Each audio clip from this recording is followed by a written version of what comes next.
All right, so in this video here, I'm going to talk about how I became one of the best poker players in the world. And this isn't something I've talked about too much, I don't think, or even touched on at all in any of my videos, maybe one or two. So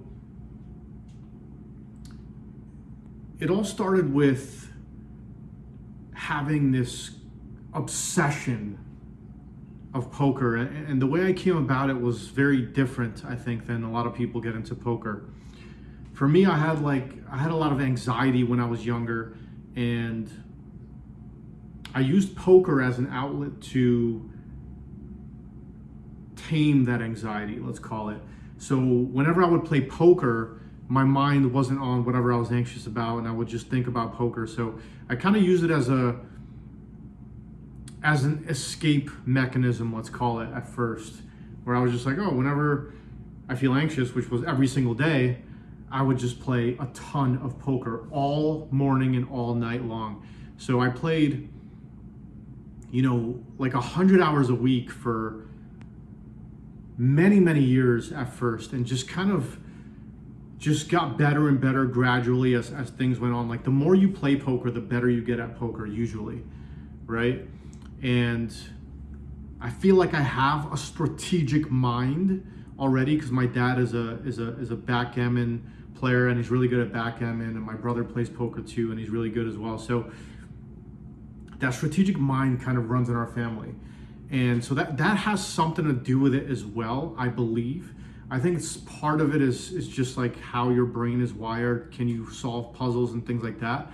And then the other part of it is how much you play, how much you study, how quickly you can learn new concepts and GTO concepts and things like that.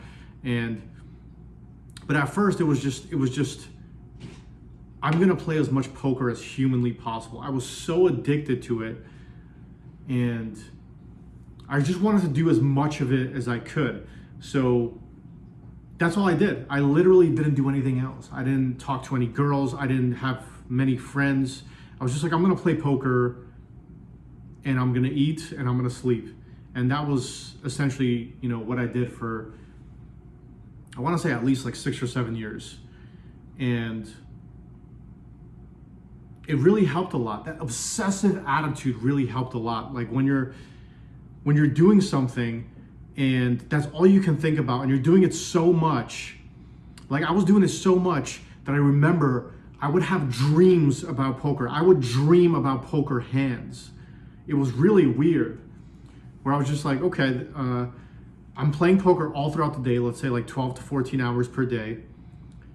And I would try to go to sleep right after I was done playing poker, and I would be coaching myself in my sleep. I would be dreaming about certain situations, like, okay, it's a turn probe spot. Okay, this is a river spot. This guy jammed on me. And I remember very vividly, I would have dreams sometimes of like having these huge winning sessions, or sometimes these huge losing sessions. Specifically, the losing sessions kind of stuck with me, where I would have this dream where I would just lose like so much money, and I woke up and I'm like, whew, I was just dreaming that. It wasn't that I actually lost like, hundreds of thousands of dollars. It was just a dream, And that's the point where I got to, where it's the only thing that really made any sense to me was playing poker. And I remember when I moved to Canada, and I was playing a lot of poker over here. And I remember I went back to vacation to New York to visit, my parents and friends and cousins and stuff. And I remember every time that I wasn't playing poker, I just felt so much anxiety. I don't know what it was, but it's just like, I just felt so much anxiety every time like I took a day off or tried to do anything else. And I remember the only way I would alleviate that anxiety is just throw myself into the poker like 14 hours a day, right? And I was using it as that escape, mechanism kind of thing. But then like I eventually had to do a lot of self-work and, read a lot of books, go to Tony Robbins seminars and all this stuff to kind of pull out that anxiety and, feel better about that front of it. But the point is, it helped me in the beginning with poker. I mean, it wasn't good in terms of like my quality of life was pretty terrible for a lot of years, but it really helped me in that sense that like I can just play so many hours and just feel better and make money and get better at poker while doing so. So that was a huge part of it. And then I want to get to, so after that, after the obsessive kind of playing and stuff like that, then solvers came out. GTO solvers came out. PO solver was the first one, and then there was a GTO DB, and then, you know, now we have Lucid GTO, GTO Wizard, etc. And I got addicted to learning with solvers. I channeled that addictive energy towards learning with solvers. And I started just, you know, trying to study as much as possible. And I remember I went through phases in my career where I stopped studying for like a year, and then like it would just go badly again, and I would start studying, and then I stopped studying and it would start to go badly again, and I started studying. And eventually I got to a place like 3 or 4 years ago, maybe even, I don't know how many years, maybe 4, maybe 5 years ago. Actually, like 4 years ago, I want to say, 3 or 4 years ago, I want to say, where I started studying every single day, no matter what. Because I find that that's best for me, and that studying really compounds in a huge way if you do it every single day. You know, just like usually like 10 or 15 minutes. Sometimes I'll get carried away and do like 30 minutes or 1 hour, sometimes even a couple hours. Or if there's like a certain session or certain somebody I want to study, sometimes 3 or 4 hours, you know, I'll just get kind of carried away. So there's that too, that you have to really throw yourself. These days, the only way to get really, really, really good at poker is to play as much as possible and study as much as possible. That's the simplest answer. And if you can do those two things and eat, sleep, and breathe poker, even for just a couple years, 2 or 3 years, you'll get to a point where you just need to kind of stay in maintenance mode, where now you can only study like 10 or 15 minutes per day and be totally fine. But at first, you really need to step on that gas as much as you can without burning out, right? So as much as you can play, as much as you can study, as much as you can retain that information, you got to do that. And in my opinion, that's you know, the only real solid way I see of, you know, becoming one of the best poker players. And any other way, you know, somebody tries to sell you on an idea as a shortcut. Oh, you don't need GTO, you don't need this, that. It's all nonsense. You know, I can tell you just from my personal experience, right? Like your intuition and your natural abilities are not enough to get you to be one of the best poker players in the world. Some people are very naturally gifted, so they're very naturally good at poker. But, you know, there comes a point where you need more than just that. So there's 3 levels of poker players, the way I see it. And the 3 levels, you have to be, if you want to be one of the best in the world, you have to be level 3.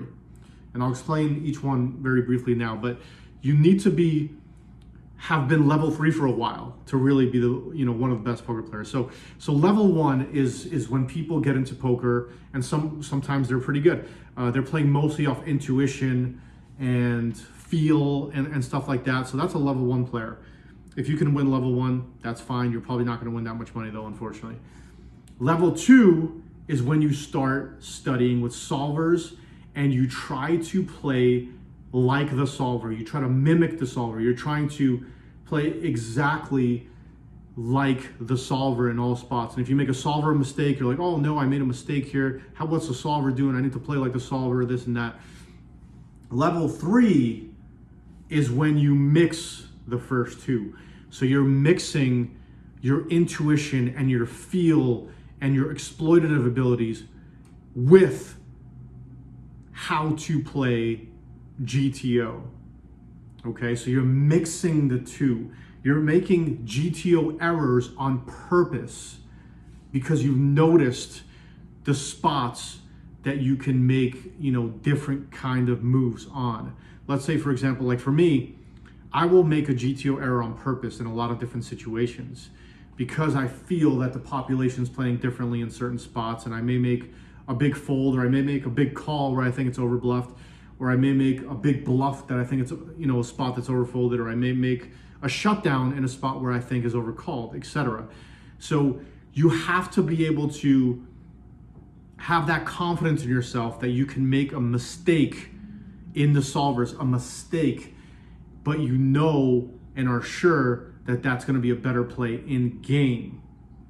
Okay? I know that might sound a little bit wishy-washy, but it's, you know, you can just watch this part over again. I think it's very concise in what I'm saying here. And you really need to get to that place. You have to get to that place. No ifs, ands, or buts about it. I would say if you look at any top player in the game today, no matter what the format, whether it be cash games or heads up sit and goes or spin and goes or even the highest stakes MTTs, these are guys that have studied the solver very proficiently. They've studied the solvers, but they are very much willing to ignore the solver in certain spots where they feel a certain instinct or an intuition, or they have a read on a player. There's an exploit. This player is too tight, so therefore I'm going to fold this part of my range. This player is, you know, being too much of a station, so I'm going to shut down some of these bluffs. So you got to be able to disregard the solver as much as you can and trust your own reads, right? But you can't skip steps, right? You can't skip step 2. You cannot skip step 2. I've seen people, you know, I've coached thousands of hours of poker, and I've played tens of thousands of, you know, hours of poker. It's been a large majority of my life up until now. You know, I'm 36 years old. And I see sometimes people try to skip from level 1 to level 3 with minimal level 2. So they're kind of sort of working with solvers, but not really. And they're like, I'm going to take my intuition. I'm going to be an exploit player. I'm going to do this. But you can't exploit properly unless you know how GTO is approaching all the spots, basically. And you're not going to know perfectly ever, but you're going to have a good general idea of how GTO approaches certain board textures, you know, whether it be isopots or pro pot, like all these different spots and all these different textures. You want to have a really strong idea of how GTO approaches it, because that's where you're going to build your exploits, right? So yeah, we'll wrap up the video right there. And if you guys have any questions or any comments, feel free to drop it down below. I will answer everybody's questions and comments, and I'll see you guys in the next video. Take care.